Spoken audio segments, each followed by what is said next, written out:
नमस्कार, आप देख रहे हैं देश न्यूज। मैं हूं आपके साथ मीनाक्षी। स्वागत करती हूं आपका हमारे विशेष कार्यक्रम रियल एस्टेट की रियलिटी में। आज हम आपको बताएंगे कि कैसे दिल्ली में भूमाफिया एनआरआई की जमीन को अपना निशाना बना रहे हैं। जिस तरह से भूमाफिया एनआरआई की जमीन को अपना निशाना बना रहे हैं, उससे तो ऐसा लगता है कि राष्ट्रीय राजधानी में भूमि माफिया अपना ध्यान अनिवासी भारतीयों पर केंद्रित कर रहे हैं, जिनकी अनुपस्थिति आमतौर पर उनकी जमीन हड़पने और अवैध रूप से भारी कीमतों पर बेचने के लिए काफी लंबे समय तक रहती है। भूमि पर अनाधिकृत कब्जे के मामले, जिन्हें नई दिल्ली में भूमि हड़पना के रूप में जाना जाता है, जिनकी दिल्ली पुलिस जांच कर रही है।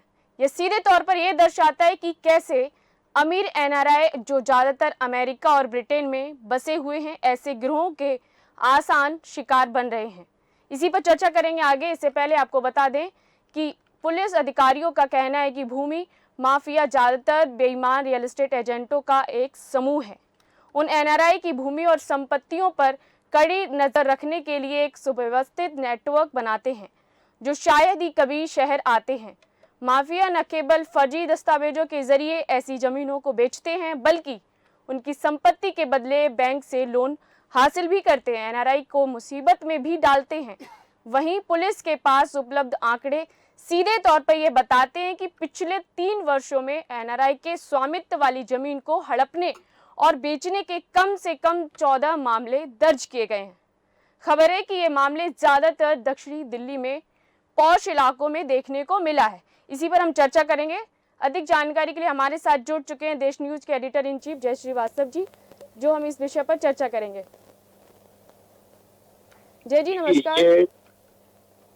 जी मीनाक्षी। हाँ सर, मेरा पहला सवाल ये कि जैसे कि लगातार भूमाफियाओं का कहर पूरे देश में देखने को मिल रहा है, वहीं बात करें कि देश की राजधानी दिल्ली की, तो वहां भी भूमाफिया अपनी हरकतों से बाज नहीं आ रहे हैं। चूंकि दिल्ली हमारी राजधानी है, यदि वहां खुद सरकारी जमीन सुरक्षित नहीं है, तो कहीं और क्या की अपेक्षा की जाए।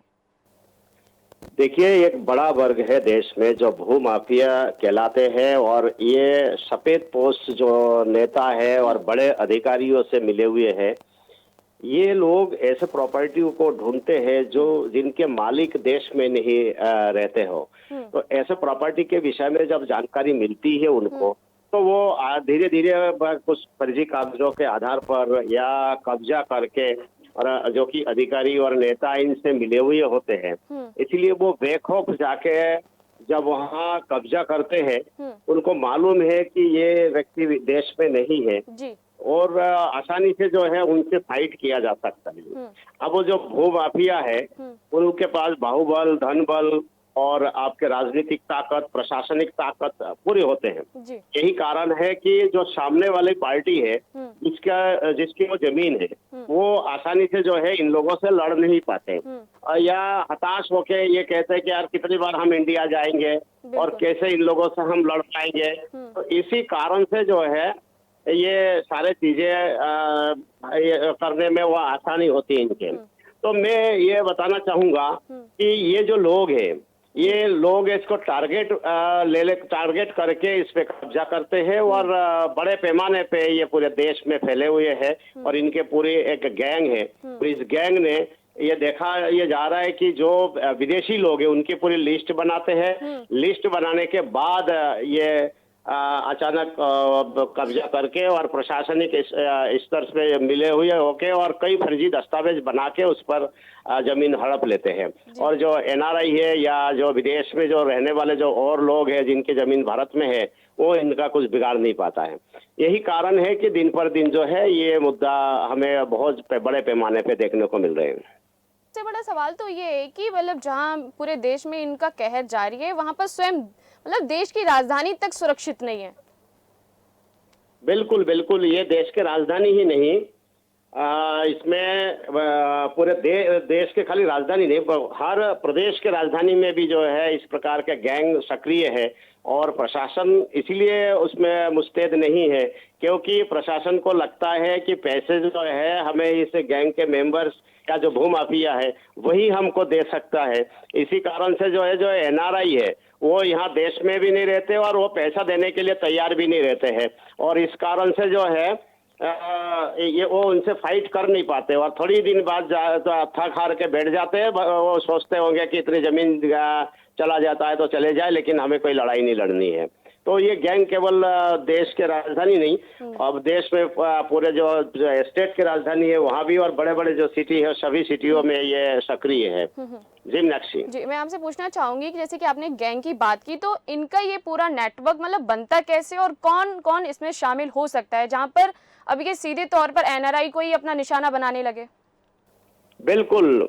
इसके पीछे कारण यही है कि उनको लगता है कि यही कमजोर कड़ी है, जिसके जो जैसे आप थोड़ी देर के लिए सोचिए, कोई दिल्ली में कोई बंदा जो निवास कर रहा हो, उसके जमीन तो नहीं हड़प सकते हैं, क्योंकि उनके रिश्तेदार वो खुद या उनके दोस्त वगैरह सब उनके साथ में होते हैं। और जिस दिन वो कब्जा करते हैं या कुछ ना कुछ वहां पर कोई कार्य चालू करते हैं, उसी दिन पता चल जाता है कि मेरे जमीन पर कोई कब्जा कर रहे हैं, और उसी दिन से विरोध चालू हो जाता है। और जो एनआरआई है वो विदेश में रहने के कारण से वो वर्षों बाद मालूम पड़ता है कि हमारी जमीन पर कब्जा हो गया है। तब तक तो वो बिल्डिंग बना चुके होते हैं और कई दस्तावेज उसमें तैयार कर चुके होते हैं। तो यही कारण है, इस कमजोरी को इन गैंग ने पकड़ लिया है और उनको लगता है कि ये बहुत आसान तरीका है और हमारे साथ में कोई भी जो है ये लड़ने के लिए नहीं आ सकते हैं। स्थानीय स्तर पे किसी व्यक्ति का यदि कोई जमीन व्यक्ति के आप कब्जा करोगे तो तत्काल उसमें प्रतिक्रिया भी आएगी और तत्काल उसमें नुकसान भी होगा। जी जी, मैं अगला सवाल ये पूछना चाहूंगी कि भूमाफियों के हाथ क्या कानून से भी लंबे हैं कि स्वयं प्रशासन भी कुछ नहीं कर पाता है और सरकार की जमीन पर लोन तक मिल जाता है?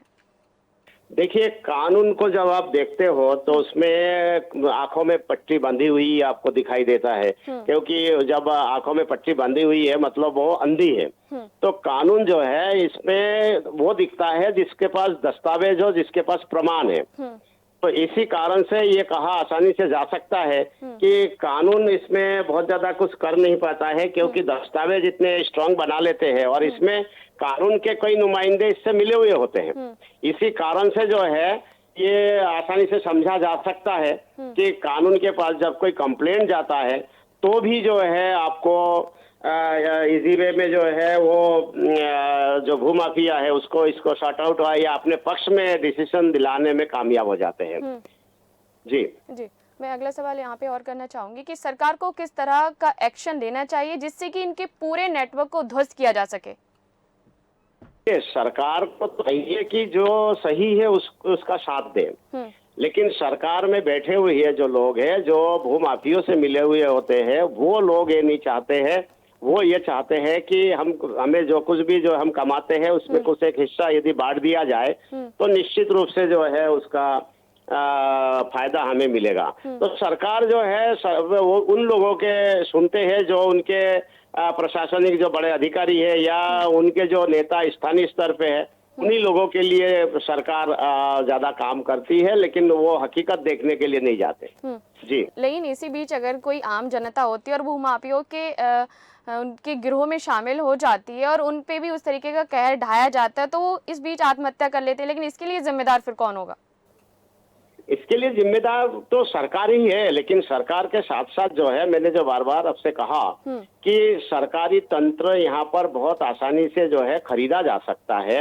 ये तंत्र जो है बिके हुए होते हैं अधिकतर तंत्र, और जो भूमाफिया है इनको लगता है कि अगर हम लाख रुपया कमा रहे हैं और 5-10 हजार 20,000 25,000 तक बांटना पड़ रहा है तो कोई भी उसमें जो है बुराई नहीं है, ऐसा सोचते हैं, कोई नुकसान नहीं है। और इसी के चलते मुझे लगता है कि ये इनका जो हौसला है ये बुलंद है और इनके खिलाफ कोई कार्रवाई नहीं होती है। जनता जनार्दन जो है वो सरकार को चुनकर भेजती है, अगर सरकार ही बिक जाएगी तो फिर काम और जो भूमाफिया है उनके कारनामों को कैसे उजागर किया जाएगा?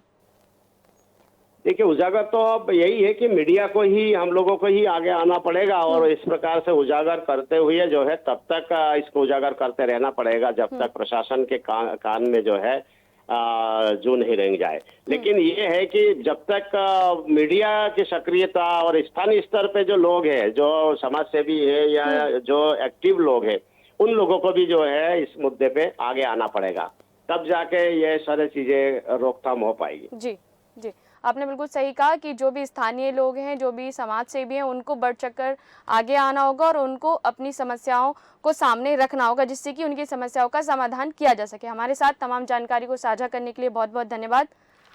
तो देखा आपने कि कैसे भूमाफियाओं के हाथ इतने लंबे हो गए हैं कि आम जनता को तो छोड़िए, वो सीधे तौर पर ही सरकार की जमीन को कब्जाने में लगे हैं। और तो और ये भी देखा गया है कि ऐसी संपत्तियों को बड़े ऋण के लिए बैंकों के पास गिरवी रखा जाता है। और सबसे बड़ी बात तो ये है कि स्वयं प्रशासन, साथ ही साथ सरकार भी चुप्पी साधे हुए। फिलहाल मेरे साथ इस कार्यक्रम में इतना ही। आगे की खबरों को जानने के लिए बने रहें हमारे साथ और देखते रहें देश न्यूज। नमस्कार।